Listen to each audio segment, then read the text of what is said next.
Hi, everyone. My name is Andy Skemer. I'm an associate professor at UC Santa Cruz. I work on direct imaging of exoplanets with ground-based telescopes and also with the forthcoming James Webb Space Telescope. And I also build instruments that are specialized for obtaining spectra of exoplanets.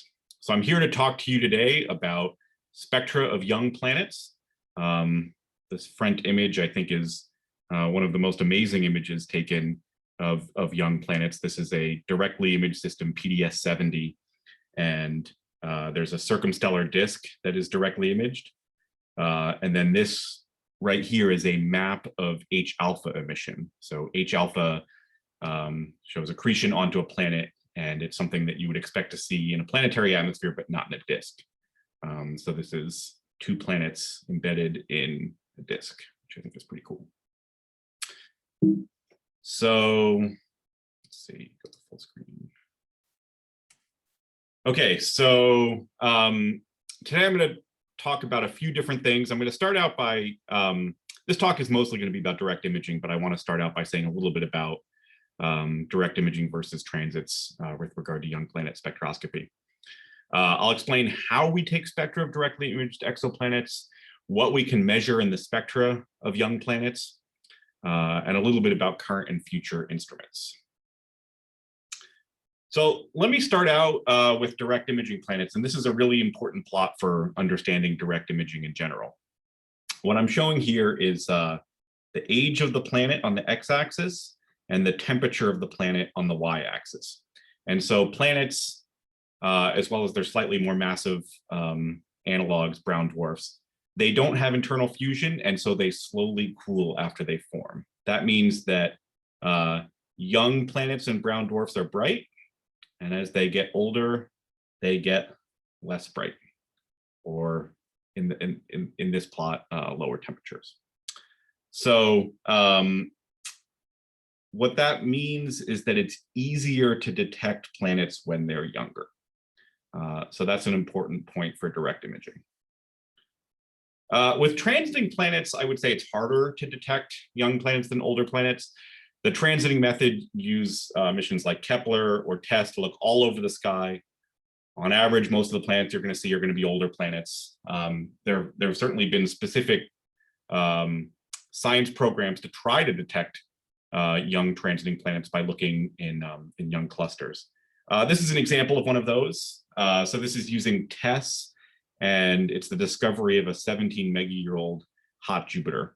And so what you can see here is quite a bit of variability from the young star. Young stars are very active. And then where these red things are right here, that's the transit. So looking at this, and when you subtract off the variability of the star itself, you can definitely see the transit, but it's not easy. The fact that it's not easy for imaging also makes it hard for spectroscopy. So what's going on these young stars is that they have lots of spots. And what happens when a transit passes over a spot? Well, you know, this spot here has, especially depending on the temperature of the star, it has different spectral features than the rest of the star. And so when the planet transits over this spot, it's blocking out, it's not just an overall offset in the spectrum, it actually puts in variability as a function of wavelength. So the point here is just to say that stellar activity makes spectroscopy of transiting planets hard. Now, I'm not going to spend too much more time on this. I know there are other talks at the Sagan workshop that talk about transiting planets, and it's, you know, scientifically, it's really important to measure young and old directly imaged planets and young and old transiting planets. But the fact is, the direct imaging planets that you've seen are all young, and most of the transiting planets you've seen are old. And so they're not quite this comparison sample. You need to have some younger transiting planets. You need to have some older directly imaged planets. Okay, so the rest of the talk is going to be on direct imaging, and I'm going to talk about how we take spectra of directly imaged planets. Now, the way that most of you are used to doing spectroscopy is with a slit spectrograph. That's the most common way. So you put a slit over your object of interest, and then you put a prism or a grating to disperse perpendicular to the slit, and that becomes your spectrum. This is difficult with adaptive optics. So let's just pretend I put a diffraction limited and Airy pattern here, and then I put it in a slit. But you'll notice that it's slightly misaligned with the slit. The center is a little bit to the right. So when you use adaptive optics, you get to the diffraction limit, hopefully, and the point spread function changes with wavelength, right? It changes, the point spread function is lambda over d in size. At the same time, your Strel ratio is changing, or in other words, your adaptive optics performance. So your adaptive optics performance gets better as you go to longer wavelengths. So you're losing, when you look at this misaligned planet in the slit, you're losing more light as you go to longer wavelengths because of diffraction. You're also kind of gaining some light because the Strel ratio improves as you go to longer wavelengths. Now, if you put your planet directly in the center of the slit, and then you go to your calibrator and put your calibrator directly in the center of the slit, you're fine. But the problem with exoplanets is that you usually can't see them when you're putting them in the slit, right? They're faint. It takes hours to be able to see them. So you never quite know if you got it in the center of the slit. And you end up with chromatic slit losses because these two effects are as a function of wavelength. And so if you're trying to take a low resolution spectrum where the wavelength varies a lot across your spectrum, it's going to be hard to calibrate, and you'll never quite know if you did it correctly. If you're doing high resolution spectroscopy and you're looking for particular molecular lines, that's still fine. But I would say that at least when you're looking for exoplanets and you're trying to get spectroscopy over a broad wavelength range, slit spectrographs are not the most common way of doing that. What's become the standard in the field is integral field spectroscopy. So in integral field spectroscopy, you're getting a spectrum of every pixel, or conversely, an image at every wavelength. So this is an example of that from the Gemini planet imager. And this is the discovery image or integral field spectrum image of the planet 51 Airy B. And you can see some advantages of this. You don't have the chromatic slit losses I talked about on the previous slide. But it even makes the planet easier to detect. So what you're seeing here are a bunch of residual speckles from the starlight. They're brighter than the planet. But the planet really changes with wavelength. The star is sort of a black body at these wavelengths, so it's all the speckles are kind of staying the same brightness. But this one point of light right here is getting brighter at 1.6 microns, and then suddenly quite a bit fainter, and it even bounces up and down. What you're seeing at this part of the spectrum is methane absorption. So stars don't have methane absorption, they're not cold enough, but planets do. And so this actually makes it easier to find planets using integral field spectroscopy, and you get a spectrum at the same time. So that's what people usually do right now. Let me explain how an integral field spectrograph works. So you take your telescope with your adaptive optics system, and you take a nice image that looks like an Airy pattern. And then you put that image on, instead of imaging onto a detector, you image onto a lenslet array.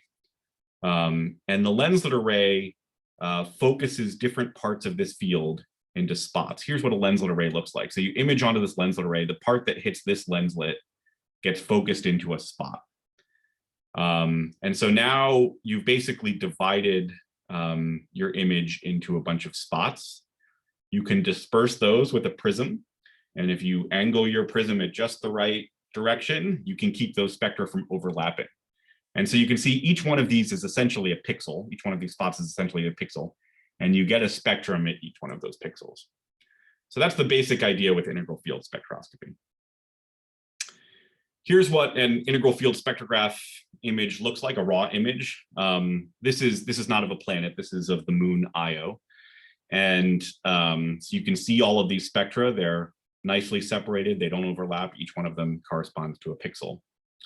And on the detector, sort of the bottom of each one of these spectra is 2.8 microns, and the top of each of these spectra is 4.2 microns. So if you just go through and kind of take the bottom of each one of these spectra, go through spectrum by spectrum and call each one a pixel. You can make an image at 2.8 microns, and you can work your way up the spectra to make images at different wavelengths. So this is what, so after you do that pipeline and that math, this is what this looks like. This is the same data. So now you see IO from 2.8 microns to 4.2 microns at all these different wavelengths. And so what you're seeing here is reflected light at the shortest wavelengths, and then a volcano turning on at the longest wavelengths. So that's the idea with integral field spectroscopy. So now I'm going to talk about what we can measure in the spectra of young planets. And a lot of this is using integral field spectroscopy, but not all of it. There are alternative methods, and I'll mention them a little bit below. So I want to make an important aside going back to that example that I showed you near the beginning of the talk. I said that directly imaged planets are all young. And so when we're trying to study a young sample and you want to compare young to old, we usually are comparing to brown dwarfs. So here, again, this is this plot that shows age versus temperature. And then the colors refer to different masses. And so the definition of a planet, depending who you ask, is that it's below the deuterium burning limit that's at about 13 Jupiter masses. So the bottom 5 colors in this plot are planets, and things that are above that are brown dwarfs. So these 5 curves right here are planets. Now, to date, we have never imaged a planet going around another star that's colder than about 500 or 600 Kelvin. So the bottom of this plot is as cold as we can go so far. And what you'll see is that even the most massive planet cools down to about 500 Kelvin in a gigayear.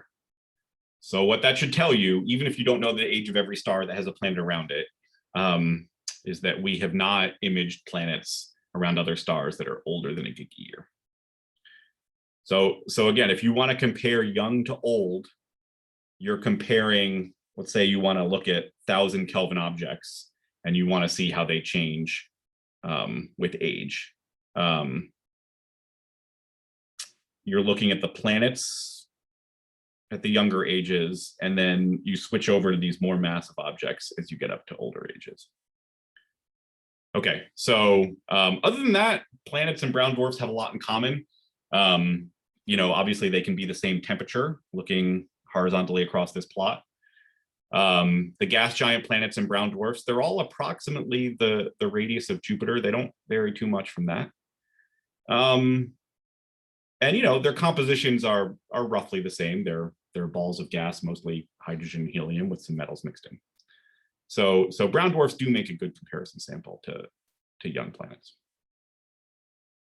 Okay, so what can we learn about planets and young planets from spectra? So the first thing, and this doesn't even necessarily take spectra, is just about how they cool down with age. So theoretically, planets that form by gravitational instability start out hotter and larger than planets that form by core accretion. So in this plot, the dotted lines are things that form by something like gravitational instability, and the solid lines are things that form by something like core accretion. And you can see that, they're all a little bit bigger than 1 Jupiter radius for now. The gravitational instability ones are a little bit bigger. It's hard to measure the radius of the planet, though. It's easier to measure temperature and luminosity. So the luminosity of the planet, that's just how bright it's going to be in whatever filter you use. The gravitational instability ones are much, much more luminous than the core accretion ones when they're young. Eventually, they all end up being the same. And the temperature of the exoplanets is much higher with gravitational instability than with core accretion. So if you take a spectrum of a planet, you measure sort of how bright the spectrum is, that's your luminosity, or really the integral under the spectrum is your luminosity. And you measure the shape of the spectrum and use some models to infer what the temperature is. And So if you can measure some young planets, things that are, especially on the young side of this plot, you know, a mega year to say 50 mega years, there's a pretty striking difference between the luminosities of gravitational instability planets and core accretion planets. And so if you're measuring temperature and luminosity here, if you measure something that's 1500 Kelvin, you know, there's a good chance it's formed by gravitational instability. There is a continuum, of course, between these models of different initial conditions, but that's sort of a good rule of thumb. If you're measuring a whole bunch of planets up here, then planets probably formed by gravitational instability. If you're measuring a whole bunch of planets down here, they probably formed by core accretion. And of course, the goal, which has not happened yet, is that you measure a population that's really young and you measure a population that's older. That allows you to take out the mass effect here, and you can really see planets evolving on this plot. I think that's one of the overarching goals, one of the things we're trying to do with spectroscopy. Okay, the next thing I'm going to talk about is cloud properties. And here, rather than show you a spectrum, I'm going to show you a color magnitude diagram. But all of this can be done better with sort of a broad wavelength range where you have more information from the spectrum. So what I'm showing here is a population of field brown dwarfs. These are things with unknown ages, but on average, they're probably, you know, half the age of the universe or something. So these are older brown dwarfs, and the magnitude here, H band, you can kind of think of that as a proxy for the luminosity of the object, or since they're all kind of the same radius, that's equivalent to saying the temperature of the brown dwarf. So brown dwarfs, they start up here. When they get down to H of 13, they move over and color dramatically and down the plot. Okay, so what's going on here is that these sort of red objects are cloudy, and then there's a transition that happens around 13 magnitudes, and then down here, the brown dwarfs are clear. And there's a lot of evidence for this sort of a model. What we think is happening is that you know, clouds condense at a certain temperature in the atmosphere, and that temperature, as you get colder and colder of the object, the temperature where the clouds condense moves down in the atmosphere and eventually gets to be below the photosphere. So this is what sort of the field brown dwarfs look like. And the first set of directly imaged planets ended up down here. These are the HR 8799 planets, 4 planets in the same system. And this was sort of a surprise. I mean, I just said why planets and brown dwarfs are kind of analogs to each other, but the first set of directly imaged planets, they fall in a different part of the parameter space. So what we've learned about young, you know, so these planets are young, less than 100 mega years. These brown dwarfs on average are older, several giga years. And so one of the first things we've learned from directly imaged planets in spectroscopy is that young exoplanets, and to some extent young brown dwarfs, although they're not shown on this plot, young exoplanets and young brown dwarfs maintain cloudy atmospheres at colder temperatures further down the plot than field brown dwarfs. So again, you can do this with color magnitude diagrams. You don't need spectroscopy for this, but the spectroscopy helps because the cloud properties vary slowly over wavelength, and they're degenerate with other things, which I'll show you in a bit. What does that mean for our picture in sort of a cartoon sense? Our picture of young planets versus old brown dwarfs. Well, I mentioned that they all have clouds, but it just seems like they're sort of lofted a little bit higher in the young planets than in the cold brown dwarfs. So this dotted line here shows you sort of where the photosphere is. There are clouds above and below the photosphere. In the younger planet, that's 1100 Kelvin. And in the older brown dwarf, that's 1100 Kelvin. Those clouds are below the photosphere. We think that's what's happening. Okay, next thing, and where you can do a lot of work in this field, is by measuring molecular abundances. So I'm just going to show you one example of this and something that we've learned about young planets versus older brown dwarfs. So these are lowish resolution spectra from 3 to 4 microns. And what you're seeing in these spectra, these sort of deep features right here, that's methane absorption. Here you can see a few different, this is the PQR branch of methane. Of course, this is really a forest of lines at higher resolution, but even with low resolution spectra, you can detect the shape of the band head. And so in brown dwarfs, what we see is that, maybe a hint of methane right here in the 1700 Kelvin object, but as you get colder, you get a lot more methane. So 1500 Kelvin, 1000 Kelvin, there's a ton of methane in the spectra of cold brown dwarfs. And when we've looked at younger objects, we don't see as much methane. And so that's telling us something about, again, young versus old planets versus brown dwarfs. Right, so below 1500 Kelvin, the field brown dwarfs show methane absorption, but younger objects, even below that temperature range, these are 1200 Kelvin objects, they show a lack of methane. Okay, so what does that tell us phenomenologically about youth in exoplanets and brown dwarfs? This is a signature of non-equilibrium chemistry. So non-equilibrium chemistry happens when a chemical reaction occurs more slowly than the mixing in the atmosphere. So if you just took a ball of gas and it was, 1000 Kelvin, and you let it cool off and all the molecules stayed where they were supposed to stay, you'd end up with methane at the top of the atmosphere. And as you go deeper into the atmosphere, the carbon ends up in CO. So this is a chemical reaction network between, it's not just one reaction, but it's a chemical reaction network between methane and CO. CO ends up at the hotter temperatures, methane ends up at the cooler temperatures. But what's going on with non-equilibrium chemistry is that these are, vigorously mixing atmospheres. And so some of the CO mixes up from the hotter parts of the atmosphere into the photosphere. And that mixing is happening on a faster time scale than the CO can be converted into methane. So the reactions, the chemicals are not, the molecules are not in chemical equilibrium. So this is what we're trying to model.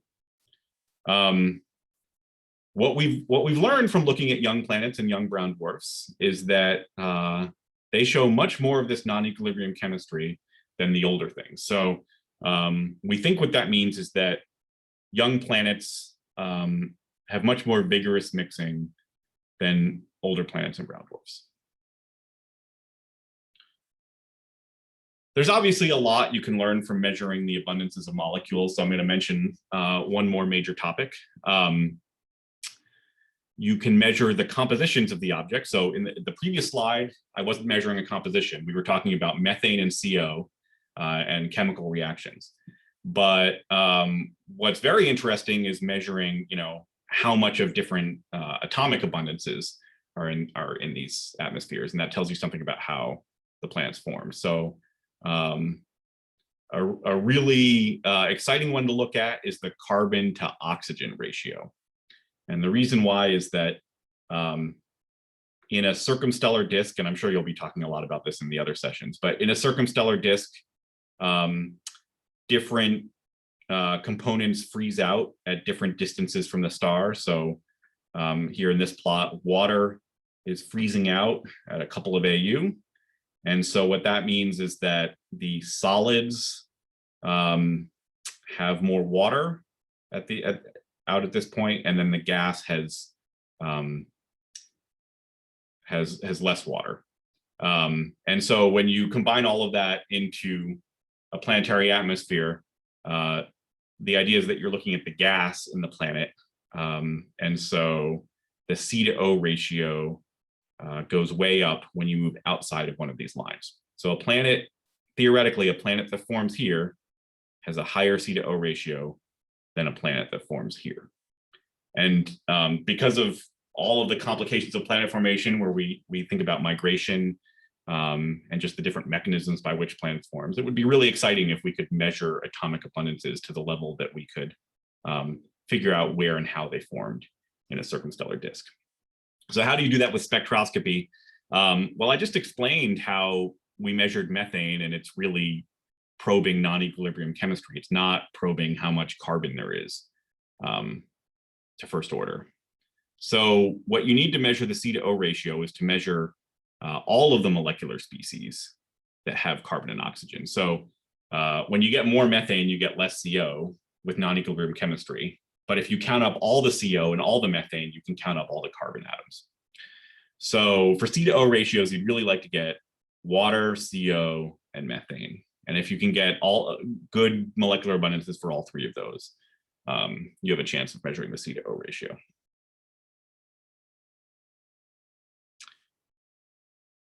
So a word of caution is that there are a lot of degeneracies between the different parameters that you'd like to measure. So things that we can measure on planetary atmospheres include metallicity, the C to O ratio, cloudiness, and temperature. So you might say, well, I want to measure the C to O ratio. That's very sensitive to the carbon monoxide abundance, which, oh, sorry, that's a methane abundance right here. That's fine. The C to O ratio is very sensitive to the methane abundance, so I'm going to look here at 8 band to see how much methane there is. Well, you know, the H band can change because of metallicity. It can change because of C to O ratio. It can change because of clouds. It can change because of temperature. So just looking at one wavelength, one photometric point, it's going to be very difficult to disentangle all of these effects. Frankly, even looking at 4 or 5 wavelengths, you know, we've got 4 parameters that we're talking about right here. Of course, there are more parameters you can measure. 4 parameters, 4 wavelengths. It's going to be kind of difficult. So I think that one of the reasons that spectroscopy is important is to distinguish between all of these different effects. Now, keep in mind, I'm showing you low resolution spectroscopy. You know, when you get to higher resolutions and you can resolve individual lines, it's easier to tell that this is something to do with a methane abundance and not with a cloud effect. But nevertheless, I think getting a broad wavelength range is important so that you can figure out how, you know, that helps you measure how much clouds there are, and then you can disentangle what's going on here from C to O ratio and metallicity. Okay, so next I'd like to talk about a couple of measurements that you could do at high resolution. And there's a talk by Jane Birkby that's going to get into a lot more detail on this. So at high spectral resolutions, it's difficult to measure planets at high spectral resolutions. You're dispersing the light. You need more signal and noise to be able to measure things. But there's an interesting technique here shown in this paper by Ignace Snellen to do high resolution spectroscopy with cross correlation. And so imagine you're looking for CO bands. You can sort of add together all of the different CO features if you know where they are from, you know, a model of CO opacity. And because there's also this effect of, you know, the underlying continuum that's somewhat difficult to take out. Ignace did this measurement with cross correlation. So he took a CO spectrum and he shifted it in wavelength or velocity, and eventually got a strong cross correlation signature at a radial velocity of about -20 kilometers per second. So he has measured the radial velocity of this planet. This is beta pic B. But then the other thing is that he was able to measure the broadening of these CO lines with the cross correlation signature. So you would get a narrow cross correlation peak if you had narrow lines, and you get a broader cross correlation peak if you have broader lines. And he was able to model that to measure the spin of the exoplanet. And for high resolution spectroscopy, I would say this has been the science area that's been really productive so far. There are a lot of things that we're trying to do with high resolution spectroscopy, but the first thing that's totally working is measuring the spins of exoplanets. So here's a summary of this by Marta Bryan. And you know, there are a lot of brown dwarfs with measured spins, and there are a lot of planetary mass companions with measured spins. And here we're showing x-axis is the age of the system, and y-axis is the spin converted into the velocity over the breaking velocity. And the conclusion here is that, well, they're all kind of about the same. It's pretty flat. So planets, they form very quickly with their underlying spin. There are all sorts of effects that can cause spin to increase. For example, as the planet shrinks in size, it should be speeding up. There are effects like magnetic braking. We don't know when these effects happen in planet formation, but this plot shows us that at least from a couple mega years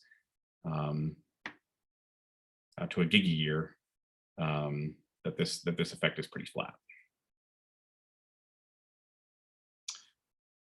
Okay, one thing you can do with high resolution spectroscopy that everybody's really excited about is making maps of exoplanets. And here is an example from Ian Crossfield. This is a brown dwarf. It's not an exoplanet.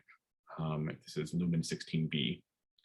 And the way Ian made this plot this is called Doppler imaging. And so you take a spectrum and you look at the lines at very high resolution. And half of the planet, let's say the right half of this one, is rotating towards you. And so it's blue shifted. And the other half of the planet is moving away from you, so it's red shifted. And so if you were to add together all your lines and look at the blue shifted side of this planet, you can see it's brighter over here. And so these bright areas of the brown dwarf are blue shifted. And so the spectrum is going to be a little bit brighter on the blue side. And then the red side, there are more dark patches. And so the red side of the line is going to be a little bit darker. And so basically the shape of the line is telling you something about, which side is brighter or darker. And if you watch this thing over the course of the whole planetary rotation, you can deconvolve that and make a map, which is what Ian's done here. I think this is going to be super exciting to be able to do this on exoplanets. Doppler imaging itself so far has only worked on a very, very small number of objects. You can also, by the way, do this with photometry, just seeing if the planet gets brighter or darker. And that's worked on a larger number of objects, at least for brown dwarfs, but not yet on exoplanets. So anyways, this is another high resolution spectroscopy technique. Okay, I think given the nature of the conference, people will find this one very interesting. You can measure planets within disks. And to do that, you've got to be able to see the disks, you've got to look at really young stars, a couple mega years or less. And those star forming regions are all 100 parsecs away. So most of the directly imaged planets that we see are closer than that because we're trying to see really close to the star. So the angular resolution converted into a physical scale gets worse as you go 100 parsecs away than if you're at 10 parsecs.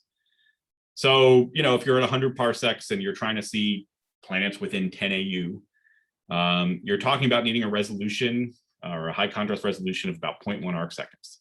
And that's difficult to do. So the images on the right were taken with aperture masking interferometry, which is an advanced technique that allows you to, you can't see planets that are quite as faint as you can with standard direct imaging, but you can see them really close to the star. So I won't talk much more about that. But aperture masking interferometry or non-redundant masking is another name for it, are techniques where you can do this. So this is Lit calcium-15, and this one's been a little bit controversial. There's a disk image right here. This has a nice transition disk with calcium-15. And then there are clumps that are inside of that disk, and they are rotating at a Kepler velocity, orbiting around this. And they are distinct clumps, and we see at least 3 of them. But they're hard to distinguish from the disk. So is this just clumps in a disk, or is this bona fide planets? It's very hard to tell. So again, I think that this is where things like integral field spectroscopy are going to help. Here's another example. This is PDS 70, which is what I showed you on the first slide. And I think this one is a little bit easier to see the planets in the disk together. So here, this is a 4 micron image You can see the disk. You can see the planets because they're circled, but other than that, it would be very hard to tell that that's a point source planet and not just some clumpiness in the disk. Same with that one. Here, if you're looking at K-band, I think that lower one is really starting to look like a point source. That's exciting. I think you could probably believe that that's a planet. Whereas the one higher up, it's harder to tell. It still looks like it might be part of the disk. I don't know. But with integral field spectroscopy, it was possible to look at emission lines from H alpha. And so this is that H alpha map that I was showing you on the first slide. And so you've got some brightness from the disk all around here, but now this one is very obviously a point source, and I think this one is too. And H alpha, you know, that's an emission line. It's not something that would appear in the disk. You could get reflected starlight from, you know, the star has, if it has H alpha and if it's scattering off of the disk, you could get something there. But, you know, you're not likely to get point sources then. You're likely to just light up the whole disk. So the fact that you did H alpha integral field spectroscopy and you ended up with 2 point sources here, I think is a really good sign. I think there's a talk by Kate Follett about this also this week. Okay, so a summary of what we can measure with spectroscopy. We can measure the luminosity of planets, just how bright it is. We can measure the temperature, the overall shape. I didn't talk too much about surface gravity, but you can measure you can measure via the broadening of certain features the surface gravity of the atmosphere, just sort of a proxy for mass. By the way, if you know the luminosity and temperature, or if you know the luminosity of an object and the age of an object, you can sort of infer its mass just based on those evolutionary curves I showed you at the beginning. You can measure the presence and at some level the property of clouds. You can measure molecular abundances, and there's a lot you can do once you can measure molecular abundances. You can study non-equilibrium chemistry. You can study planet formation via the atomic abundances and also via metallicity. You can measure the spins of exoplanets and make 2D surface maps of exoplanets with high resolution spectroscopy. And you can measure mass accretion onto exoplanets with spectroscopy. So these are all things that we're like sort of doing right now with directly imaged planets. Since my charge here is to talk about young planets, I want to say what we've learned about comparing the population of young objects to old objects. Young planets retain clouds at lower temperatures than old brown dwarfs. Young planets have more non-equilibrium chemistry and thus turbulent mixing than old brown dwarfs. Spin doesn't change that much. The young planets and the older brown dwarfs have similar spins. And the young planets in star formation regions, we've seen hydrogen accretion in some of them, so that's pretty exciting. Okay, the last thing I want to talk about is just some current and future instruments that you might use for obtaining spectra of young planets. Not going too far into the future here. This is mostly current and a couple of years in the future. So I showed you those H alpha images. Those come from VLT Muse, which is an optical integral field spectrograph on the VLT. It's AO assisted. Then what I would say is the workhorse for studying the spectra of exoplanets has been this category right here, this Gemini GPi, VLT Sphere, and Subaru Charis. These are very, very high order, fancy adaptive optic systems with coronography to block out the light from the star. And they have JHK, usually integral field spectrographs that work at low resolution. So in terms of finding new exoplanets, that's our current set of workhorses.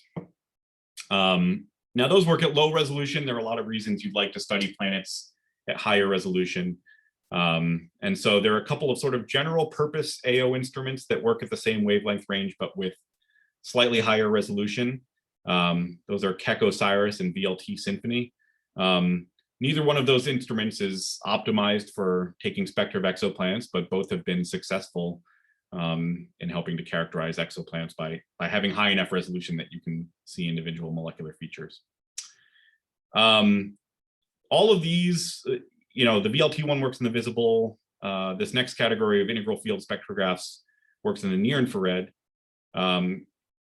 Self-luminous gas giants emit most of their light at longer wavelengths. And so LBT ALES is a customized instrument, does AO with coronography, and it's specifically meant to do 3 to 5 micron, or mostly 3 to 4 micron integral field spectroscopy at very low resolutions.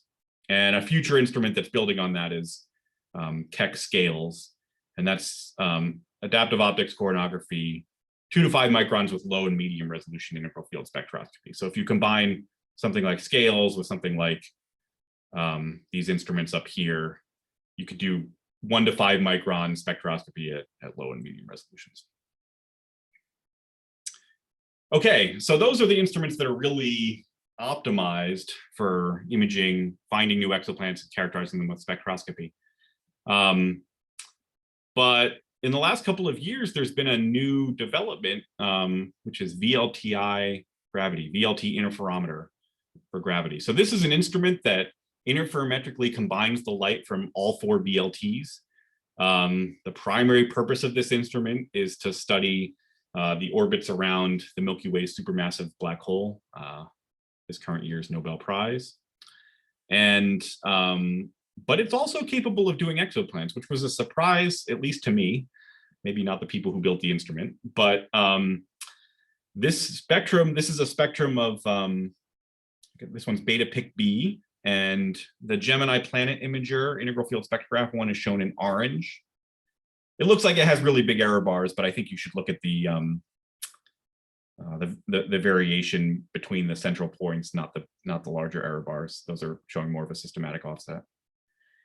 But then the medium resolution spectrum here is from VLTI gravity.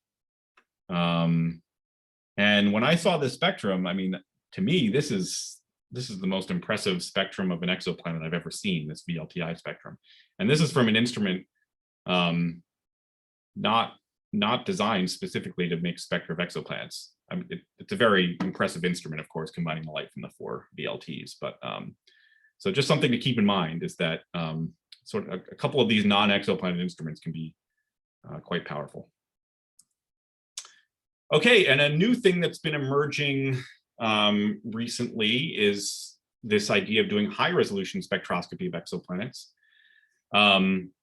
The one that's been doing that the longest has been VLT CRIRES. There's also an instrument on the MMT called ARES, and those are AO slit spectrographs. So you remember at the beginning I said slit spectrographs aren't great for exoplanet imaging, but if you're looking at the sharp molecular features, they're good for that. And then the one that makes the image on the right is on Keck. It's called Keck KPIC, Keck Planet Imager and Characterizer. And this particular mode of KPIC is an adaptive optics fiber injection unit. So you image the planet right onto a single mode fiber, and that single mode fiber feeds near spec, which is a long and productive instrument for infrared spectroscopy at Keck that can do high resolution spectroscopy. And so this is a paper by Jason Wang, and what you're seeing is the cross correlation of different molecules. So CO, water, methane, or you can combine things together like water and CO to get a higher signal. And doing it for all 4 of the HR8799 planets. So the fiber was put on each planet individually.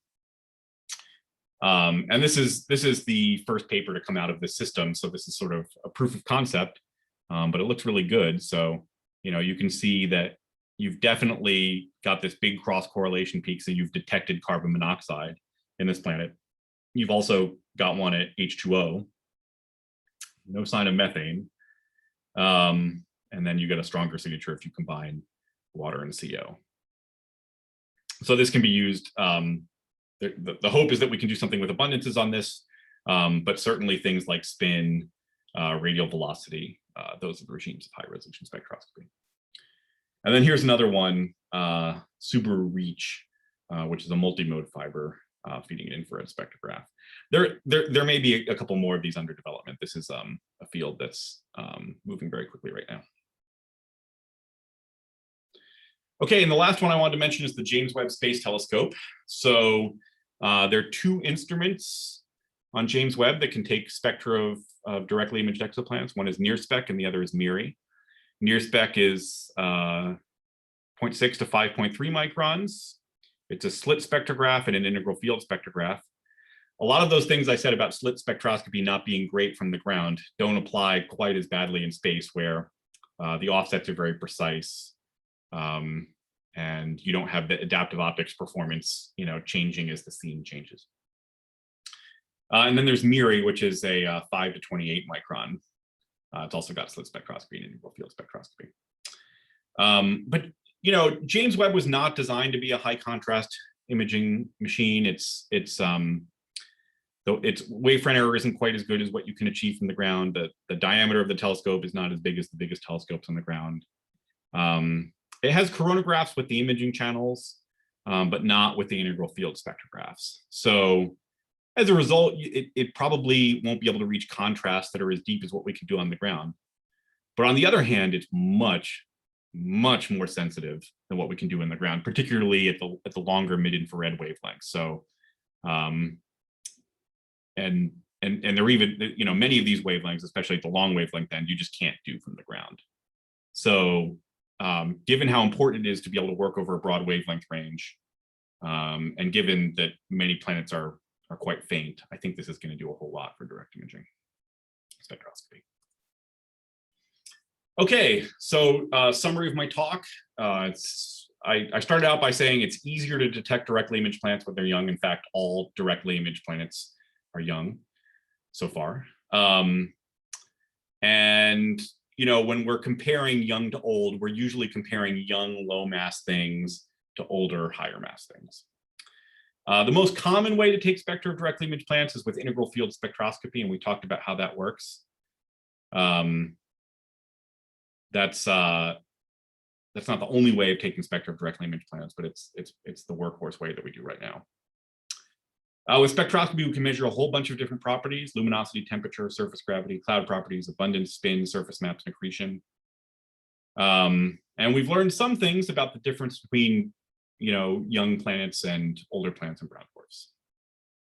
And then there are a variety of instruments, some very specialized for taking spectra of exoplanets and some more general, that we use to characterize exoplanets at low, medium, and high resolution spectroscopy, and with wavelengths ranging from the visible to mid-infrared. And I think it's the combination of all of those things that are going to make this really successful. So thank you very much. And I guess I'll have another version of this talk in the actual meeting.